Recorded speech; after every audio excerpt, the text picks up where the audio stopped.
Okay, good morning. We'll go a little early because we scared people from walking into the room. First of all, let me thank the Sierra Space team and Huntington Ingalls for hosting and putting this together, and thanks for inviting me to moderate. So today we're going to flush out some discussion on the Carrier Strike Group's role in deterring conflict today, and then to talk about what does that look like in the future. So today we have an incredibly distinguished panel. First, Vice Admiral Dan Underachiever is the current Air Boss, Commander of all U.S. Naval Air Forces.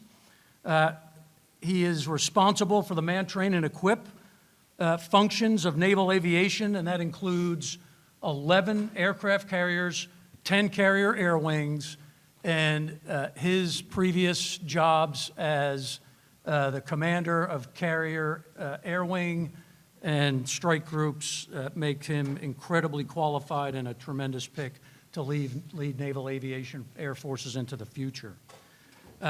Next to him is Dr. Rebecca Grant. She's a national security analyst based in Washington, D.C., and the vice president of the Lexington Institute. She has a PhD from the international relations from the London School of Economics, and she writes on China, Russia, and other technical and defense-related issues. Ms. Rebecca, thanks for coming today. Third down the line is Vice Admiral Fonz Boyle. He's currently the director of the Navy staff for the CNO, acting CNO, a fighter pilot across the board, and the former 3rd Fleet commander, carrier air wing, and strike group commander. His experience of operations is well known to all. Last but not least is Rear Admiral Buzz Donnelly, currently the Director of Air Warfare for the acting CNO. He's the former commander of USS Ronald Reagan, as well as the commander of Task Force 70, Carrier Strike Group 5 that was based in Japan. So Buzz, thank you for participating as well. I am retired Admiral Chris Aquilino, call sign Lung. I am the former Indo-Pacific commander, Pac Fleet commander. I was the 5th Fleet commander, and a variety of other positions, and also a career fighter pilot, as are the rest of the team. So we're incredibly thankful, and we're excited to talk about what the Carrier Strike Group brings. And again, the key in the title is both today and in the future. So I'm going to start with a couple of comments from the operational commander perspective. And I think if you've read anything Admiral Paparo, my relief, has said, you will see many of the same themes. So from the COCOM perspective, the Carrier Strike Group brings to the operational commander the ability to provide options to the Secretary of Defense and the President. Those options are delivered from a Carrier Strike Group weapon system that includes the carrier that needs no permission from anyone on the globe to operate. It is incredibly lethal. Tied with the modern air wing, it can bring effects anywhere, anytime, and I think you're seeing that today. I believe you will also see it long into the future. The integration of unmanned, the synchronization of 5th-generation platforms in the form of F-35, the future in the form of FXX, and the next 6th-generation airplane, along with unmanned, in a man-machine teaming construct where unmanned is augmentative until the point where unmanned can potentially take on a bigger role.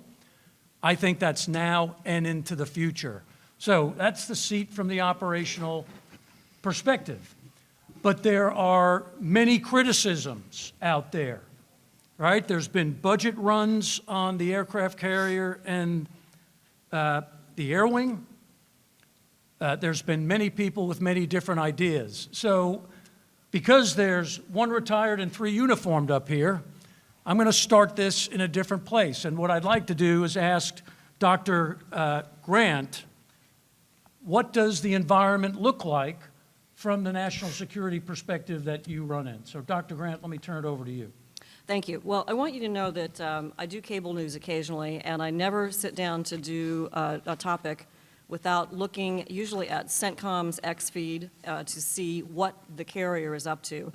The way I track it, you have used no less than 5 aircraft carriers deployed to the Middle East since October 7th, 2023, in a continual stream showing American power defending Israel, protecting our forces, and giving the Houthis quite a lot to think about.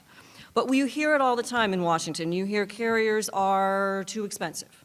They are too slow to be built. Can they really be important in a 2027 fight? We hear that the catapults don't work, despite the USS Ford generating over 10,000 sorties in her maiden deployment. I don't really like the carrier critics, but I think that they do have a point, and that is that we do need to get serious in saying more about what carriers and their air wings provide. I know we're going to hear more from the panel. I want to just cut it into 2 categories very quickly. I think the heart of the issue of why carriers matter so much comes down to survivability and to power projection. We know that the tasks for air power are getting larger and tougher, not smaller. And so we see that we need 2 things for the carriers to be able to provide this incredible deterrent force. One, of course, is survivability, but let me tell you, United States aircraft carriers are offensive weapons. I'm going to give you a quote from Admiral J.J. Jocko Clark from back in World War II as he was taking out one of his first carriers, an Essex-class carrier, and he said, "Don't you men realize that before long we'll be in dangerous waters?" They were heading right into the heart of the enemy. That is what carriers are designed to do. Secondly, we hear a lot about power projection. Well, let me tell you, carriers sail to go to war, not to play defense. 10 or 20 years ago, it was very fashionable to say that smaller ships with TLAMs and other armament could perhaps take the place, but really it is the aircraft carrier that provides the primary naval strike weapon. And our demand for air power is only increasing. Operation Inherent Resolve from 2015 through 2019 used 110,000 weapons employed. Hard to believe, a lot of that came from the Navy as well. Of that, 77,000 strike sorties. This is a coalition effort, 43,000 ISR sorties, and that, of course, is a small fragment of what we might see in a wider war. So I'm here to tell you that the role of the carriers that we see constantly in Central Command and their maneuvering and their presence in the Indo-Pacific region tell you that this is a great deterrent and an incredibly essential warfighting platform. We know carriers do well against all comers, be that missiles, drones, et cetera. But we have to answer that question about their survivability as offensive weapons and about their incredible power projection ability and the firepower that they bring to the joint force. Yeah, thanks, Ms. Rebecca. So again, from the Indo-Pacific perspective, number one, it would take the entire joint force to execute that plan, and that's the way we viewed it. The carrier was a critical piece of it. And guess what? The adversary will target every capability from the United States. So if we want to have a survivability discussion, my pushback to the rest of the team and into the building was everyone needs to have capabilities to ensure they're survivable. No one is free from being targeted. And the carrier, from my perspective, the carrier strike group, was viewed as the most survivable platform of all of the joint force. To target an airfield that doesn't move took somebody to type in 12 digits. To close the kill chain on something that could move thousands of miles in 24 hours is a hard problem. So that's, from the operational perspective, that context has to go into this discussion. The value could not be overstated from the seat that I previously sat in. But Air Boss, why don't you jump in here? Ms. Rebecca really framed this incredibly well. I would say, talk to the team about what has the carrier provided today, and then for the rest of the panel, these questions will follow. How do you see it as being valuable in the future? I appreciate it, Admiral. And when he says we're qualified, that's because I was Admiral Aquilino trained. He was the strike group admiral when I was in an air wing. And I never saw anybody take a carrier strike group team and get them ready for war, and then he handed it off to Bullitt, who took us to war, faster than he did. Incredible. I think in 3 time epics, 2025, 2050, 2075. And I think about the carriers we're building right now, JFK, Enterprise, and Dory Miller. Those 3 will be active beyond 2075. I imagine what will be on those carriers, but I'm not 100% sure. But I think 6th generation CCAs, the manned-unmanned teaming that we just talked about, we currently have it with P-8s and MQ-4. We're getting MQ-25 to fly in 2025, and we'll add that carrier capability. That'll be revolutionary. You're seeing the Prince of Wales going to go to sea with a small unmanned system. This is a very large unmanned system to integrate with our carrier. So excited about that. I think in 3 kind of epics, peacetime, and I can think of no better asset in the United States inventory than the aircraft carrier to deter with our allies. And I think about Charles de Gaulle out there right now. I think about Prince of Wales out there. And I think about that deterrent value in peacetime to ensure peace reigns and that we're safe and secure. And that's what we've been doing the whole time. So I really think about that future. I think about other things like quantum AI, and I think about direct energy weapons. I think about electronic warfare, and I think about hypersonic weapons, and all of that will come to the aircraft carrier. Just like the Nimitz is now going on deployment to replace, to go to Indo-Pacific as the Vincent goes forward to double down on what the Harry S. Truman's doing out there, strike group, and it's just goodness. So to be able to do that, and I told the previous panel, in 2024 we deployed 7 aircraft carrier strike groups, 7 out of 11, and one of them twice. So the Vincent went out once to Indo-Pacific, second time to Indo-Pacific, and now is going to the Red Sea. And if that's not ultimate flexibility and ensuring air superiority and the ability to strike from the carrier, I don't know what is. So really exciting to come out here. I think about a couple other things. SecDef's new priorities, right, are restoring warrior ethos, rebuilding the United States military, and reestablishing deterrence. To me, we fit in every one of those categories firmly. That is exactly where we're going, and I'm excited about that journey. I could talk about the carrier and its value all day long, but I think most people know it. And I think in peacetime, you know it's got to be out there to allow freedom of the seas and to really have a safe and secure environment. You know that it's got to respond in crisis, and you just watch it all the time. One of the number 1 questions is, where's the carriers? How fast can they get there? How many can you get there? And then the third one is combat and winning. That's the big discussion. Last thing I'll say is, my entire career has been spent defeating new emerging threats with increasing capability, weapons engagement envelopes, and the whole time, none of them have deterred us or stopped us from going where we want, doing what we want. I get it. The Houthi threat's not as sophisticated as this threat that we might see. The adversary in the strategic competition has some capability and some game, but there is no threat, and I repeat, no threat out there or no system that we cannot dismantle and take apart and ensure that we can operate when and where needed. It doesn't mean we're cavalier about it, but that is our job to do, and we will do it. And I think the first time I saw the Nimitz was in 1980, Final Countdown, if you saw that movie. And what was on that carrier at the time, and then I advanced to now, we have some of the newest capabilities going on the Nimitz right now out to sea. Without getting further into that, I'll pass it back, but truly excited about the journey you're on. And I'm confident that in 2025, 2050, 2075, and beyond, you need the aircraft carriers of the United States to ensure peace and security. Yeah, thanks, Air Boss. So, and Ms. Rebecca highlighted, right, today, the first question still exists from the President and our leadership, which is where are the carriers, and that's resulted in the number of deployments. So for Admiral Boyle, Director of Navy Staff, one of the responsibilities that I think you have for the ACNO is to ensure that U.S. naval capabilities integrate and plug in to the joint force, right? Because we always fight as a joint force. So based on your operational experience Fonz, why don't you talk a little bit about how you see that and how you explain that into the building? Will do, Admiral. And first of all, just a little bit of context here for the relationship I had with Admiral Aquilino. I was the executive assistant to Admiral Harris when Admiral Aquilino was the director of military ops at PAC Fleet. And so I got to know him very well there because my bat phone, the red switch, would ring all day long going, "Hey, you got to keep me out of trouble, Fonz. You got to keep me out of trouble. I'm constantly in trouble with the boss."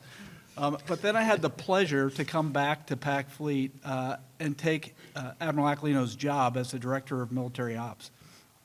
And so if you've ever followed somebody, and he was then the commander of PAC Fleet, so doing somebody's job that had the job before is always a good time. But step one, day one of that tour in the Pacific, Admiral Aquilino told me, "Hey, I need you to integrate with a couple expletives the Joint Force. That's your mission." And I've been on this mission ever since 2020, when I showed up at PAC Fleet as the director of military ops. And so as I tried to determine what is it that I'm trying to do, there was a couple things that I first had to figure out. What is it that the Navy does in the Pacific? I know we prepare for conflict. I know we're ready to fight if called upon. But for the last 35 years or so, we've been doing a lot of presence in order to deter, and we've been doing a lot of theater security cooperation in order to bring our partners along with us to ensure we've got the capacity that we need in the Western Pacific. That's not really operations like we do operations in CENTCOM, like I have done on every one of my deployments where you're blowing things up and hurting people. And so that was a little bit of a mind shift that I had to get my arms around. What exactly does the carrier do? And we can't look through the peacetime lens of the Pacific that we are currently in. We have to look through the lens of a wartime Pacific that we might find ourselves in. And so when I started thinking about integrating into the Joint Force, I had to kind of understand what is it that we do. And all of you here and all of those booths out there, you'll see capability. Capability is just one part of it. Capability to provide fires downrange is the thing we tend to compare each other to, and that's just one of the 7 joint functions, which is fires. First, you have to be able to sense the battle space, so you have to have information and intel. You have to be able to command and control, so you have to be able to direct the forces around you, and you have to be able to call for joint fires that enable the other functions of joint planning, which are maneuver, protection, sustainment, all of those elements. So when you start to compare this weapon system against other weapon systems, it does all of those functions. It can sense, it can see to, it can provide fires, it can sustain itself, it can protect itself with the entire carrier strike group. So as you think about joint integration, my first understanding of how do we integrate the joint force was that we have a mature tool here today that already does all 7 of the joint functions. And then when you start comparing how could we be even more lethal, it's pulling in the exquisite capability of the joint force, specifically in space and cyber, that enables maneuver, but exquisite penetrating ISR and all of the other things that make us even more lethal and make the carrier invaluable no matter who the threat is and where we are in the world. Yeah, thanks, Fonz. Just so you know, I didn't pick this panel of people who used to work for me or with me, so We all work for them. I forgot that those things happened. I should have expected some of those comments. Also, my views are purely mine as a former retired operational commander and not associated with any of the people that I now associate with. But Fonz, thank you for that. It is critical to weave in together the joint force, and you've really done great work to do that. That has to happen both today and in the future. So I think that path's been laid. But I'd like to go over to Buzz.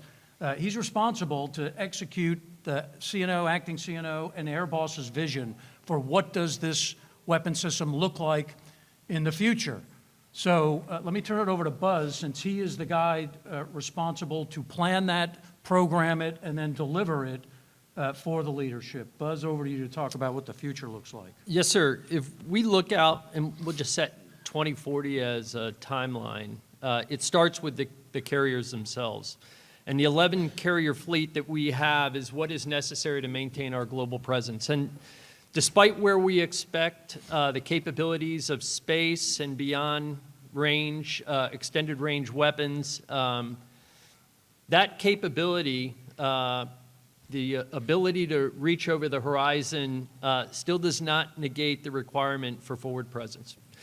So in 2040, at that point, CVN 72, USS Abraham Lincoln, will have completed her service life, and we will be at the point based on resourcing decisions, pacing the threat, and the force structure requirements of bringing CVN 82 presumably into the fleet, as well as 83 during that decade. And we'll be at the nexus for the balance between Nimitz and Ford-class carriers. And that in itself just gives us a significant capability for the efficiency of operations as well as the growth requirement that we need in the fleet. Ford has a different maintainability in her design, and at that point in the fleet, we will have completed all of the complex overhauls for the Nimitz-class carriers and truly be able to focus on the maintenance efficiency and availability that we know we will get out of Ford class at that point. For the Air Wing, as Air Boss brought up, and Nimitz is getting underway on her final deployment, over 50 years since her commissioning, what keeps her relevant is the ability to upgrade her Air Wing. And that will be true for all of our Air Wings in the future. Ford has immense capacity to accept the upgraded Air Wings with a 33% increase in electrical capacity over the Nimitz class, massively increased capability for sortie generation, decreased manning, and $4 billion of cost avoidance over the lifetime of those aircraft carriers that we are already realizing annually now at a cost avoidance of over $100 to $200 million a year.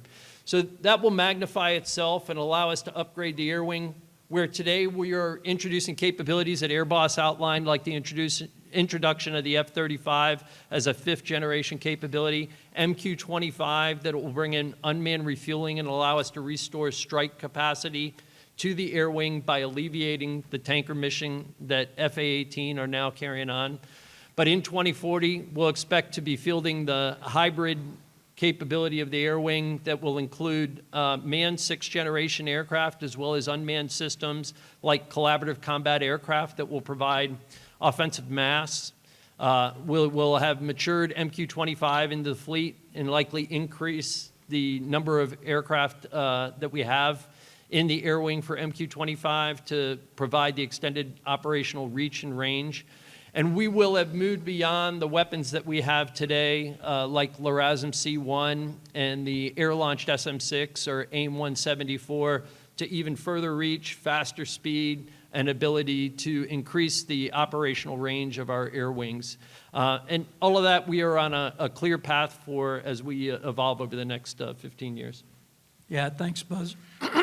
So for the team, I think that they laid out a pretty good vision of why today and what does tomorrow look like and deliver. But I'm going to ask Dr. Grant, again, as your expertise and analysis, as you look at the environment, you know, what would you tell the team up here they need to do as it applies to ways that people with different ideas would come forward and pressurize this system, right? So always budget runs, everybody's trying to get to other people's money, and the questions that are out there continue to come, even though the weapon systems continues to display value and viability. What advice, what kind of things would you tell the Air Boss and his team up here, you know, how to take this on, what they should be thinking about, and then ultimately, you know, how to either explain it or how to change messages, or, you know, how do we get after this? Right, well, let me dive right in. You know, the budget runs are with us, but what we really see is an attempt overall to improve our warfighting capability for what the Admiral Wright referred to as the wartime Pacific. This is not a scenario that many of us are familiar with at all. And we know you spend a lot of your time focusing on how to get that job done. So I think it's about answering the questions on survivability where there's a great answer. Back to World War II, someone wrote, a carrier moving at 20 knots is really unlikely to be hit by a submarine. 20 knots, imagine that, right? You do just a wee bit more than that today. We need to understand the survivability, but the key of all of this is the lethality that the carrier and the carrier air wing bring to the joint fight. And it's going on, of course, every day in Central Command, but this, because we do not well understand the requirements of the Pacific, you hear some very valid questions. You hear people say, well, if we're going to fight in 2027, why do I need to build new aircraft carriers, right? If it's all coming this quick, we'll do what we have. What you've heard here, though, is that we are on the cusp of a tremendous increase in range and lethality of that air wing that's going to build on what we have today. It's going to incorporate unmanned. It's going to use new weapons. And so we have to hear more from all of you about the lethality, about the target set in the Pacific is enormous, but it's also a game of chess and maneuver and of breaking up political command and control of the Chinese potential opponent and breaking up that tactically as well. What we know is that the aircraft carrier has a unique ability to be able to move in that theater, to move in, to move out, to reposition, and to continue to provide that lethal strike. So we need to know more about how those sorties get generated, the type of targets they're going to take on. We need to understand that you all are going to be going after enemy ships. China has a bigger Navy than the U.S., and that's not counting their enormous Coast Guard. So we need to understand more about the scenarios that you all are using to shape and train and to implement your requirements. Got to understand the lethality. I think we also have to understand how important the strike group is in the air defense mission, and of course, carriers do continue to have incredible value beyond their kinetic effects. Yeah, that's really good frame of the fight, I think, that the team has to take on. So, Air Boss, if you were sitting in a meeting and that came your way, how would you articulate a response? Yeah, so the lethality is undeniable. I would encourage everybody to read Admiral Paparo's article in Proceedings, U.S. Naval Institute, on the indispensable carrier and the why behind that lethality, the fires that it brings, and how it can bring it. And I'll just say we fight all domain warfare, and we fight unfairly. We do things to make sure that systems that are created to target certain things don't operate or don't work.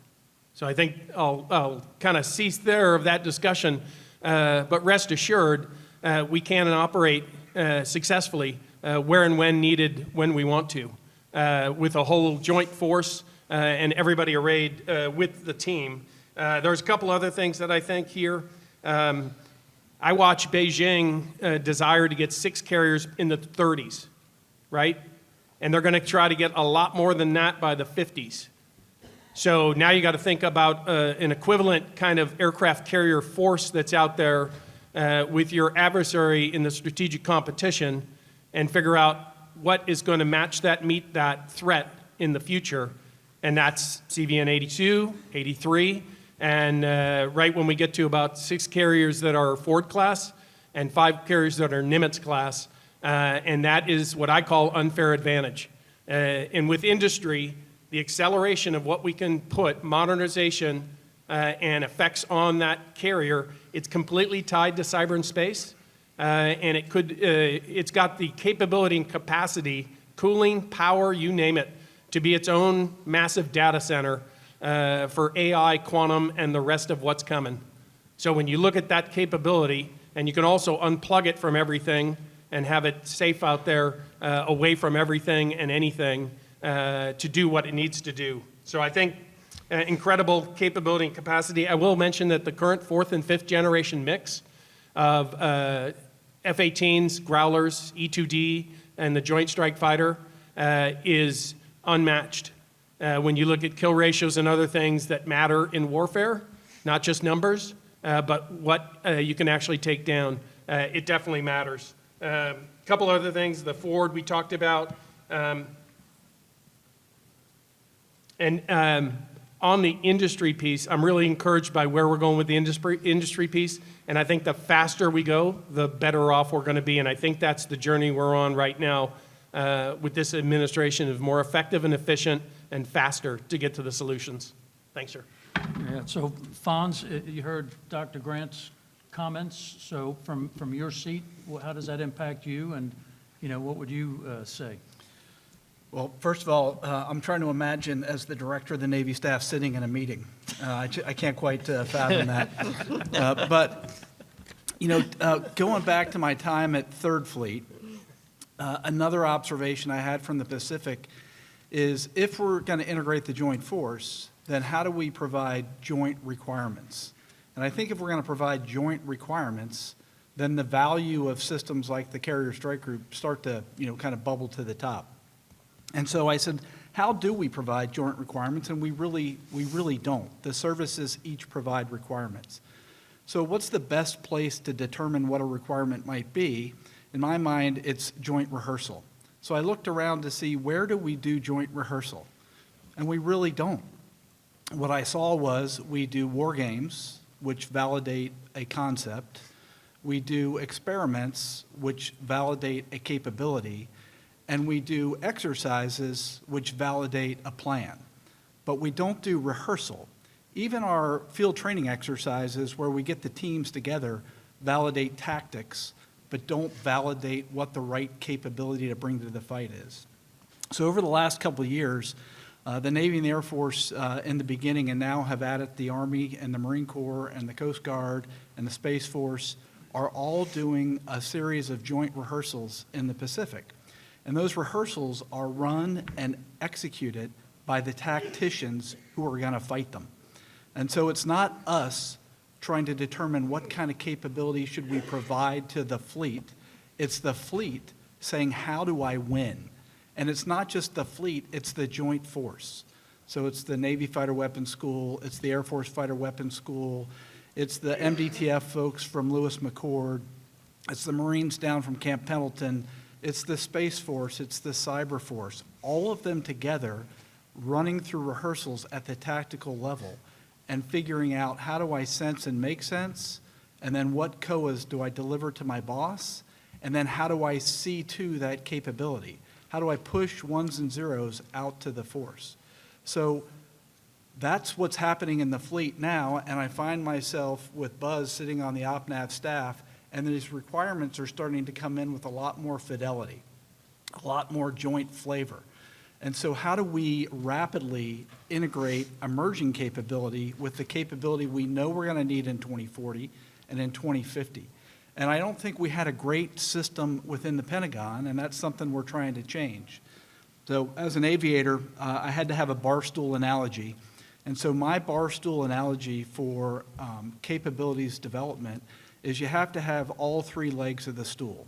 You have to have a TICOM who man trains and equips the capability. You have to have a SysCom who designs and delivers the capability. And then you have to have a resource sponsor. Somebody's got to go find the money and argue for it as part of the budget process. What we generally have done is we allow the fleet requirement to come in. Then we figure out and assess where it racks and stacks in the budget program, and we buy it. Then we give it back to the fleet so they can develop the tactics, techniques, procedures, and figure out how to integrate it. That sequential process isn't going to work integrating the capability that we need to integrate in the short term. We need the long-term capability, but we need to make our current capability more lethal by adding things like robotic and autonomous systems, AI, other things that are emerging that a lot of these booths out here in this conference you see when you walk around. So we've created a system within the OpNav team, which is a system of NIFs. The NIF is an acronym that is derived from the NAV plan. The NAV plan is the CNO's guidance. The NIF is a NAV plan implementation framework. So a process by which to take the CNO's guidance and turn it into a thing. And then what we saw was missing was how do we integrate those things and make trades across the portfolios. So we've created the WIN NIF, which is the Warfighting Integration NIF. because we just got to have acronyms within the acronyms, to make it really challenging. But really, it's about how do I look across all of these capabilities, whether it's long-range fires, non-traditional sea denial like robotic and autonomous systems, loitering munitions, whether it's terminal defense or left of launch defense that I might utilize space and cyber effects to help me in that domain, or it's contested logistics. How do they all operate together, and how do I make trades to deliver that capability in the near term? If we need more capability by 27, we're working on the POM 27, the 27 budget, which will start to deliver things in 29 to 45. So how do I deliver more capability before 27? I have to go after the current budget, the 25 budget and the 26 budget, and figure out what kind of trades might we make in order to deliver near-term capability. And that's not just non-traditional capability, but how do I make the capability I already have more lethal? So that's really my answer to the question. It's looking at our system differently and understanding how we might deliver requirements concurrently by the person that designs it, the person that funds it, and the person that's going to employ it.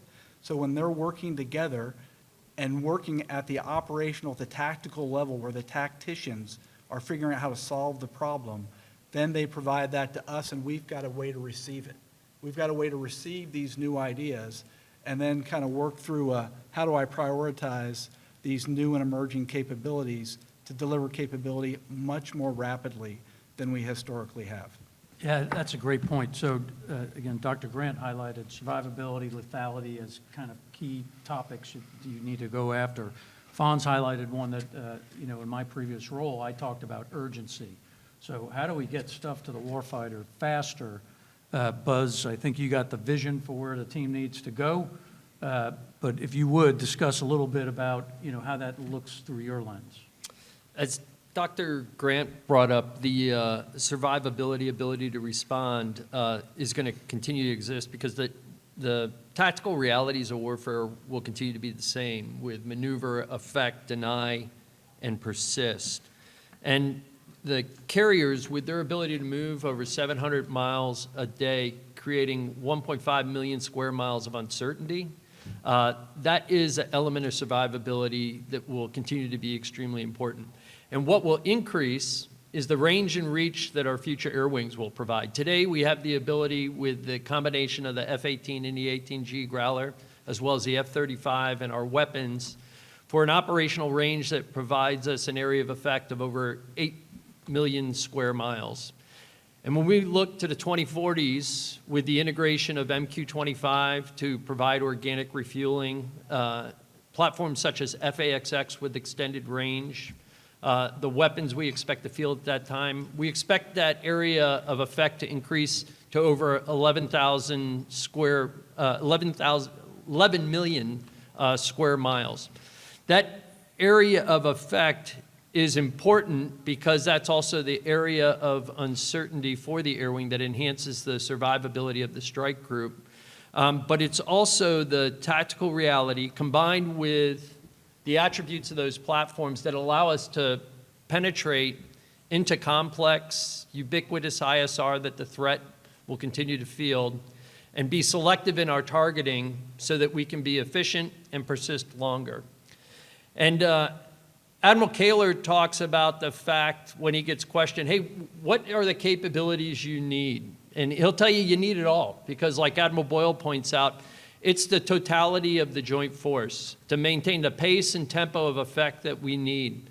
And the ability of our future platforms to integrate across that joint force with heightened level of awareness of the battle space, the ability to be selective and precise with the type of targeting that is required, to cause the consequential effects so that we can operate and sustain at the far reaches of places like the Pacific is going to be what's important, and the capabilities that we look to field. Yeah, thanks, Buzz. So the panel is certainly interested in taking some questions from the audience here. There's a microphone right up to the left. If you have a question, go ahead and please step over. Sir. Good morning. My name is Brian McGrath. I have a question for N98. Never heard of you. Good to see you, Lung. Given the possibility of CG operations in a satellite-denied environment and also the reality of dispersed surface combatant operations, what is the Navy's plan to replace the 60 Romeos in the fleet with a platform that will close the ISR gap driven by increasing range of surface missiles and the limited range of rotary-based ISR? Yeah, thanks, Brian. And when we look at, one, the reliance on space, we have to look at the reality of that reliance is not available. And that's where I think we have unique advantages in the U.S. Navy. And right now, we rely on MH-60 Romeos as well as Sierras in supporting our crew des. And in the future, we'll look to future vertical lift, the concept of both manned and unmanned systems designed and integrated together, leveraging the technologies that Airboss brought up, and that is AI, machine learning for heightened battle space awareness, autonomy to reduce workloads, and allow us to increase the persistence. Manned systems still where discernment, judgment are important, particularly when we talk about the nexus between competition into crisis to conflict, and unmanned wherever possible to get at persistence, acceptable mission and operational risk, and the ability to get out and reach increasing threats that have further capability to affect our own forces. So we're looking at fielding after MH-60's future vertical lift, and right now we are in what is referred to as concept refinement. We're defining the concept development documentation for that that's going to establish the requirements for that system. We're working closely with N96, which is the surface requirements side of OpNav, to understand what are the attributes of that system to integrate across the mission areas for anti-surface warfare as well as anti-submarine warfare, provide the ISR capability that you alluded to, Brian, as well as other warfare capabilities that we currently use rotary systems for, such as mine countermeasures capability, and look to finalize those attributes and requirements over the coming year and into 2026 to continue to develop that system and get that fielded to replace MH-60 into the future. Thank you, Thanks, John Brian. Harper with Defense Scoop. At this point, when do you anticipate that CCAs will be ready to be deployed with carrier strike groups? And for the first increment, do you anticipate those being sort of optimized for air-to-air combat or air-to-surface, just in terms of the mission sets? What's your vision at this point? Yeah, for collaborative combat aircraft, the United States Navy is in a tri-service memorandum of agreement and understanding with our sister services, the U.S. Air Force as well as the Marine Corps. And we are developing that capability together, each of us focused on a different aspect of that. The Air Force is leading and very forward-leaning in the development of the actual air vehicle and the autonomy that goes in those for execution of mission. Marine Corps is working closely to develop manned-unmanned teaming between platforms such as the F-35, the F-35 Bravo being the baseline for their aviation capability right now.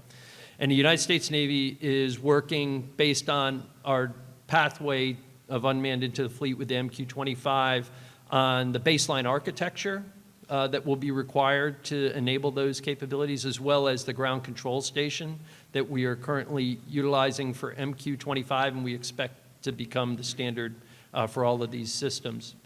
As we work together for the United States Navy, I will tell you that we are definitely in the follow of those three services as we look to see how Air Force is developing and fielding things, quite frankly, in a more simple operational environment than what is required for a ship-based system.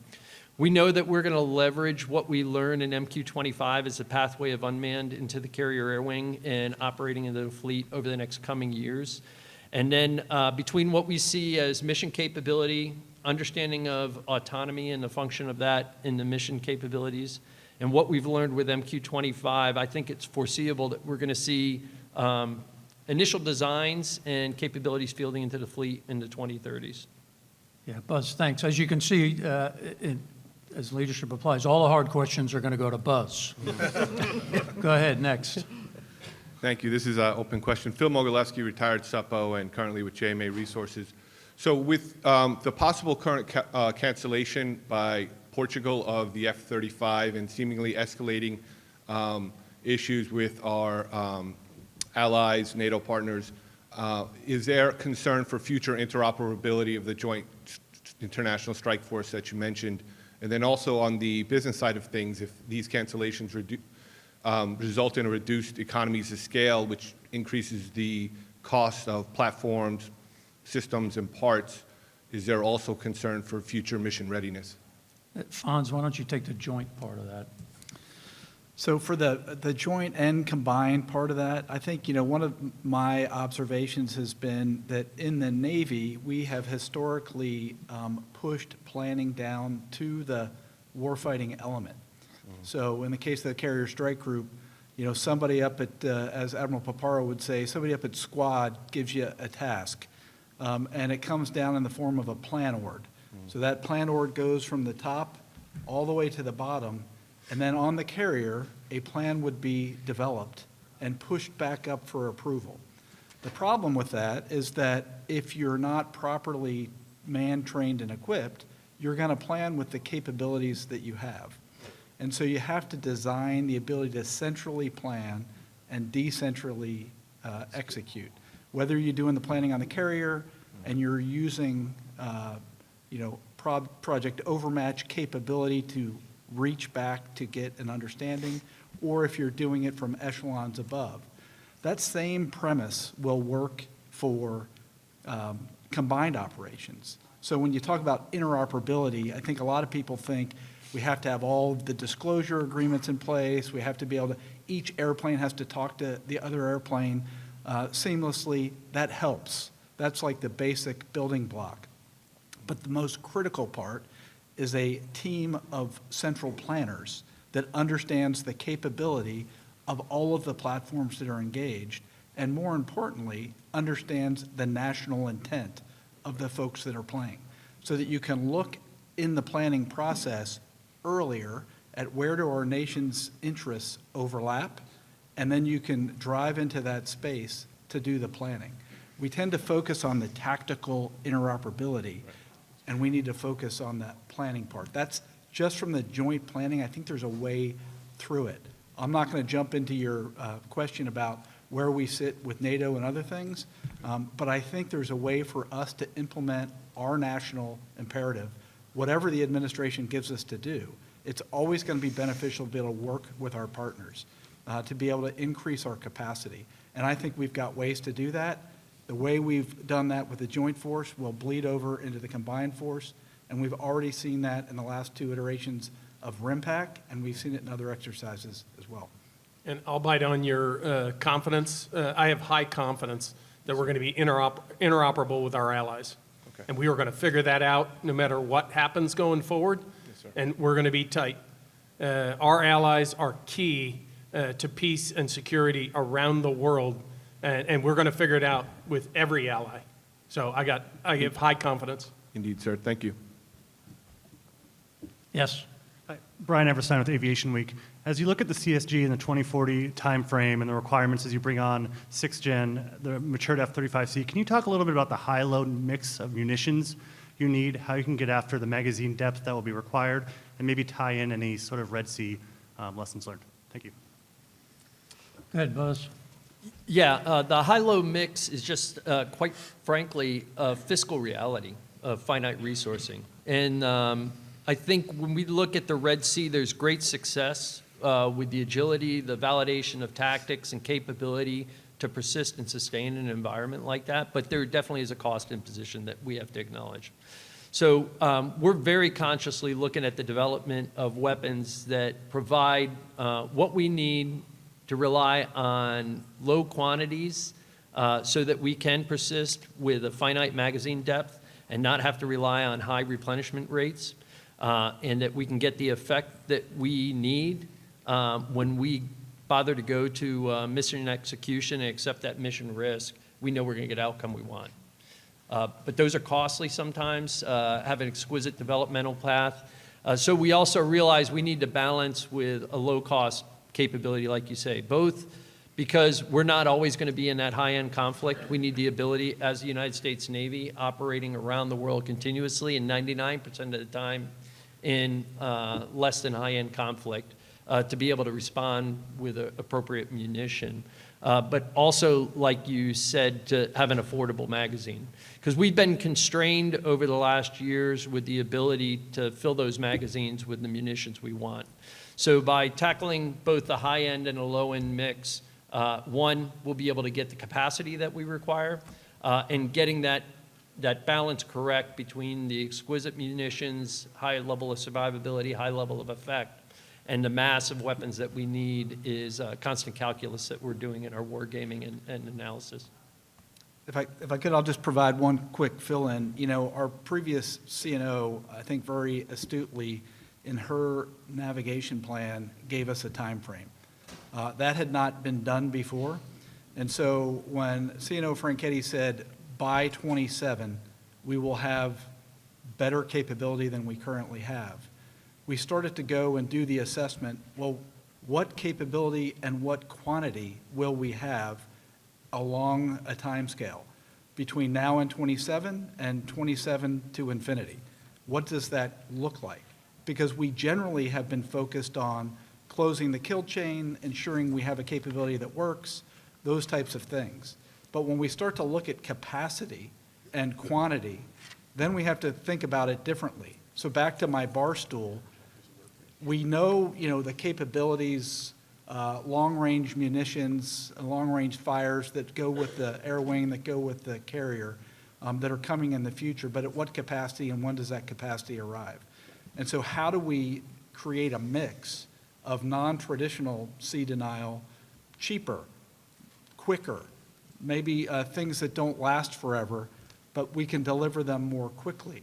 So we started to look at not just the capability, but all of the MIL-PF, the doctrine, the organization, the training, the leadership, all of the stuff that goes with each one of those capabilities. Back to my bar stool. Take the bar stool, the SysCom, the TICOM, and the resource sponsor, apply a team to each one of those potential capabilities. You know, you've all read about them, all of the potential capabilities out there that might exist, and then figure out what actually delivers with a whole program. And then back to the 7 joint functions, that we have a way to move it to the fight, that once it's there, it has the ability to maneuver, I can see to it, it's survivable, it's got the effect I want. All of those things, we haven't always looked across the spectrum when we're deciding what to buy, and we haven't always had a place for those emerging capabilities to land, which really gets directly at the high-low mix, not just in the near term, but beyond. We can't afford to buy everything we want at the highest end. We're going to have a mix for eternity. And that's why I think the Navy strategy is awesome. When I looked at 2040, high-low mix, like you said, 4th, 5th, 6th generation, where we're going to have weapons. You see 174 on F-18s. We're still going to, show the potential there, and what we're going after is, I think, the right mix to win in combat, respond in crisis, and do the peacetime mission. So I think we're in a good place for 2040. Okay, we're going to have one more question, and then we'll let the panelists make final closing comments. Morning, Admirals, ma'am. For the current pitfall that I've noticed with the MQ-25, as we talked about the integration, is the requirement for the due regard observer, the external entity outside of the pilot flying the MQ-25.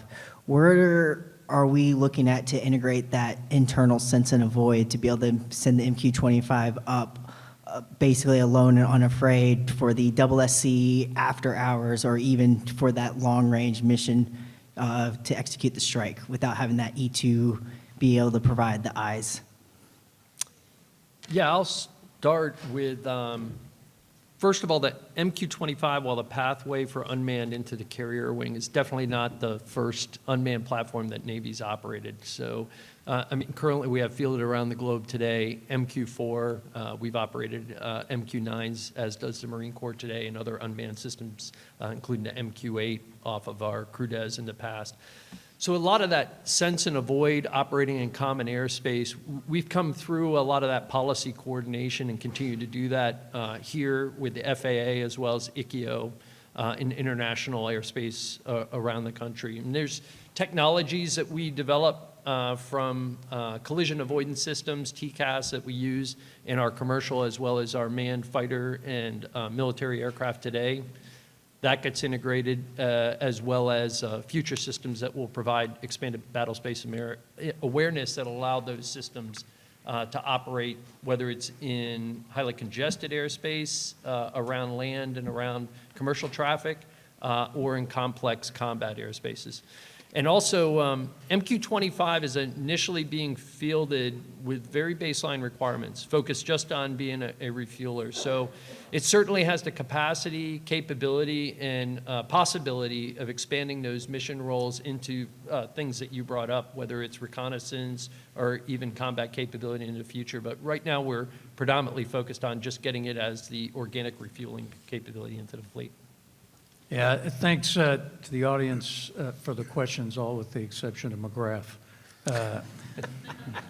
So I'd give you a chance in the next, everybody with less than or about a minute. Buzz, over to you for any final comments or key points you want to bring up. Just that the carrier remains foundational, as does the Carrier Strike Group, to integrated naval capability, and it will well into the future. And the great advantage that we have is the ability to continuously upgrade that air wing to pace the threat and establish that relevance well into the future. And Ford class gives us unique capacity to allow the future integration of that air wing. In addition to, we talked about weapons, high-low mix, future capabilities of infinite magazines like non-kinetic capabilities, things like lasers. Ford class has the power, the cooling, the space to allow those future technologies that we can't even envision today that will allow strike groups and the carriers and carrier wing to remain relevant well into the future. Fonz? Yeah, I would just foot stomp my earlier comments that when you're looking at the capability of a carrier strike group, you ensure you look through the lens of the 7 joint functions. You know, we tend to think about capability, and we don't think about that capability implemented and put into action. And if you're thinking about, how do we see to, how do we gain information, how do we build intelligence, how do we move and maneuver, how do we protect and how we sustain ourselves? I would just ask that you grade joint capability through that lens.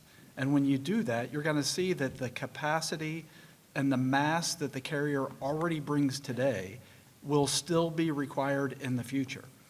There's nothing else like it that provides that much capability and that much mass against our adversary that it can sustain itself, that can protect itself.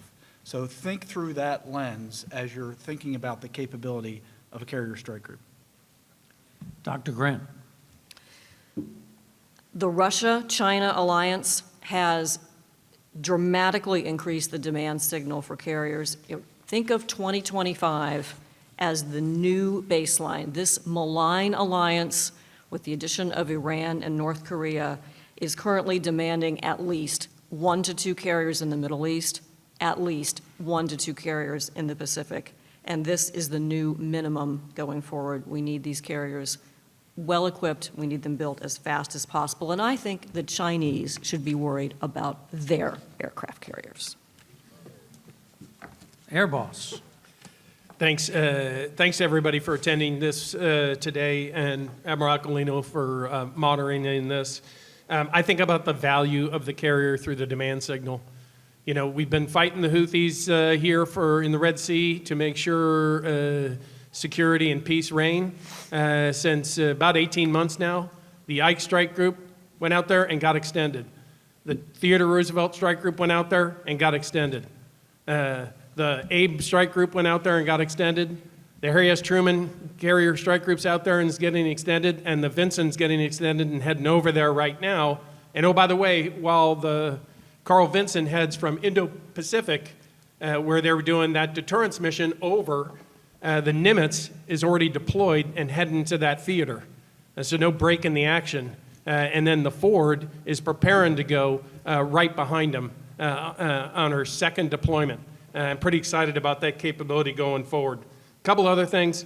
In the protection realm, I don't hear a lot of discussion in the joint community about places that are protected by Patriots and THAADs, land bases. If you think about it, an aircraft carrier has those capabilities with SM2, 3, and 6, and we've been exercising those constantly for the last 18 months. That stuff works, and it is really great capability that we have proven through our strike groups. Lastly, live virtual constructive training has really upped the game. We deployed the Abraham Lincoln with Sims at Sea, fully secure simulators and virtual training that we're going to port that over into the live realm as well. And that capability with our friends at Fallon Range Training Complex and the Naval Aviation Warfighting Development Center attached to our developmental test, operational test, all make it possible for us to stay ready no matter where we are in the world at sea, and that's where we're going to stay, is ready. So we're dedicated to this thing. And lastly, I'll talk about the one thing that Admiral Aquilino talked about in his opening. The sovereignty of the aircraft carrier is a thing, right? We were out there after Lung trained us and Bullet took us. We were out there, and the only asset that could be armed and fly over Iraq to stop ISIS was the aircraft carrier. The only one, because it was sovereign territory, and the president, direct to the carrier, through Secretary of Defense, the COCOMs, and the fleets, can make that happen without any other permissions. So it is powerful, and it will be here 2025, 2050, 2075. Thanks, sir, for moderating. Yeah, thanks to the panel. The last word for me certainly is the capability of a weapon system to the point, right? So it's not just the carrier, it's the carrier and a modernized air wing.